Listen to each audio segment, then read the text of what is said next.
A temporada de Invencível acabou na Amazon, então vamos comentar agora sobre como é que saiu essa primeira temporada. Olá, bom dia, boa tarde e boa noite. Está começando mais um Cine Tavão e eu sou o Tavão mais uma vez, e dessa vez para falar de Invencível, a série animada baseada nos quadrinhos do Robert Kirkman, que foi exibida na Amazon e teve 8 episódios de 40 a 50 minutos. Bem, primeiramente, é bom dizer aqui que esse vídeo terá spoilers. Essa é uma história bem interessante, que de primeira vista parecia mais uma série de heróis à la o estilo The Boys, uma história alternativa, apelando para a extrema violência e sendo uma versão subversiva sobre super-heróis. Porém, Invencível não é de forma alguma como The Boys. Existem contrapontos bem sólidos de heroísmo e pureza ao lado dos elementos mais gráficos e violentos e maduros que a série tem. No decorrer da primeira temporada,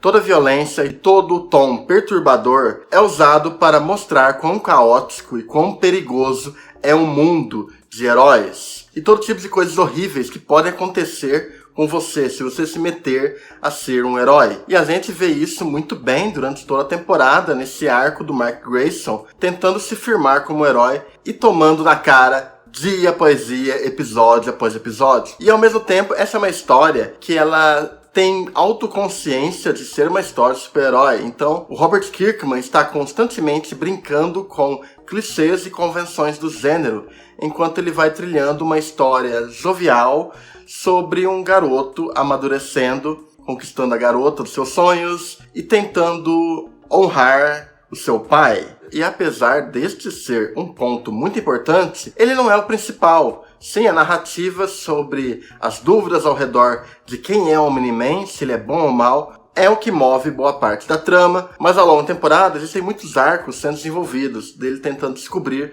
o que é o necessário para ser um herói, conforme a cada semana era apresentado um personagem, um conceito ou um núcleo diferente desse mundo. Nós vemos diversos outros personagens serem devidamente desenvolvidos e com arcos muito próprios, paralelos à jornada do Mark Grayson. Alguns com passagens muito marcantes na trama, como Cecil Stedman, que é um personagem bastante interessante e curioso, representando constantemente o governo na história, parecendo sempre saber mais do que aparenta, porém com motivações sólidas e até o momento bem corretas. Ou o complexo robô, que na trama está constantemente em busca de um novo corpo, que é aquela clássica história sobre uma figura robótica buscando uma certa humanidade. E isso faz ele traçar um caminho bastante curioso que eu imagino que deve ser ainda mais explorado nas próximas temporadas. Mas eu tenho um carinho muito maior sobre como a história lida com seus personagens adolescentes. E isso não fica restrito ao arco do Mark. Também ocorre um grande desenvolvimento em relação aos desejos e medos de Atom Eve, que eu a princípio achei que seria construído um romance dela com o Mark, mas a trama escolhe um outro caminho. A trama acaba escolhendo por um caminho onde é uma troca constante dela com o Mark, criando uma amizade bem sensível entre esses dois jovens heróis com seus respectivos problemas e acertos na vida. E nesse ponto de ser uma história de relacionamentos e uma história de amadurecimento,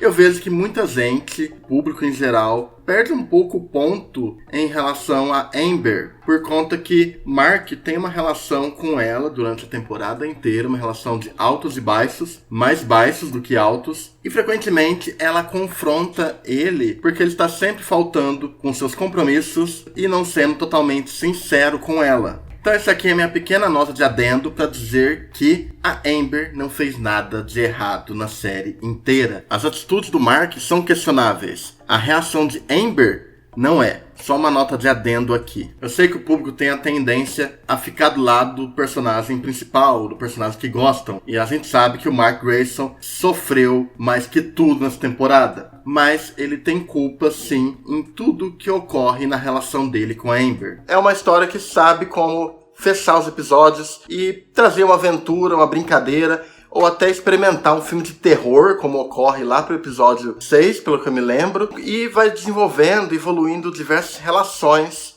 enquanto cria esses momentos quadrinhescos. Até o momento que ele encontra o seu catártico final e é extremamente bem animado também, assim como todo o resto da série. Tirando um outro momento que eles recorrem muito a cenários 3D aqui e ali, alguns modelos 3D de prédio e tal, tem um certo probleminha, dá uma engasgada em alguns pontos, porém dá pra perceber que eles guardaram a grana e a produção para as melhores partes da temporada. Então, as partes mais épicas não estão abaixo da expectativa. E o final dessa temporada é algo completamente surreal. É quando tudo é revelado para o mundo inteiro. É quando Mark, enfim, confronta a real natureza do seu pai, tudo que ele é na verdade e o que foi escondido de Mark todo esse tempo. E também mostra que o Omni-Man é um personagem muito mais complexo e com muitas mais camadas do que parecia. Ele não é aquele típico personagem Superman maligno raso. Ele tem muito a oferecer. E as cenas desse último episódio trazem uma violência gráfica impressionante e de um tom bastante perturbador. Parte disso funciona porque tanto Steve Yeun quanto J.K. Simmons estão se entregando totalmente aos seus personagens. É um dos finais mais épicos de séries que eu já vi nos últimos anos, e consolida essa série como uma das grandes produções desse ano. Além de ficar impossível prever para onde que isso vai depois desse combate. Mesmo com todo esse lado pesado, eles conseguem equilibrar com uma temática jovial, uma temática de heroísmo clássica, mantendo um bom equilíbrio sobre esses dois tons que a história tem, fazendo com que a série termine até de forma meio esperançosa em relação ao futuro do Mark Grayson, mostrando que ainda há diversos núcleos, diversas pontas soltas e diversos elementos que eles irão desenvolver nos próximos episódios das próximas temporadas. Indo muito além de uma subversão de heroísmo, Invencível entrega uma grande história de super-herói.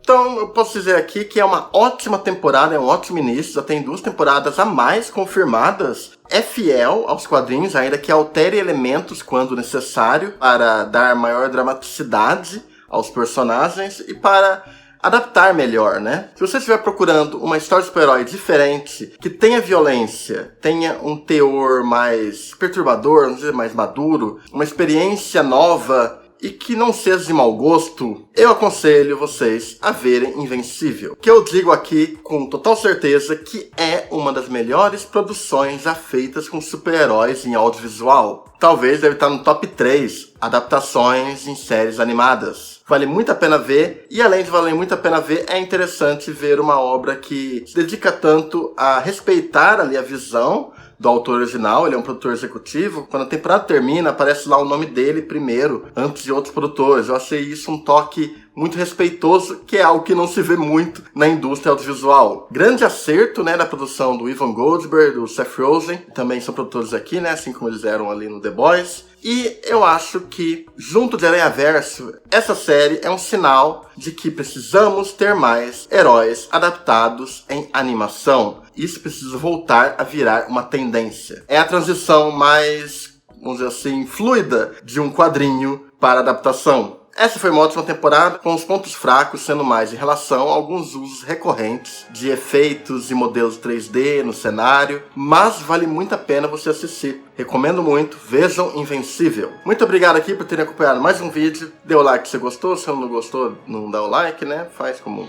preferir. Quiser apoiar o canal, confira na descrição do vídeo as formas de apoiar o canal. E é isso aí, gente. Até mais e falou!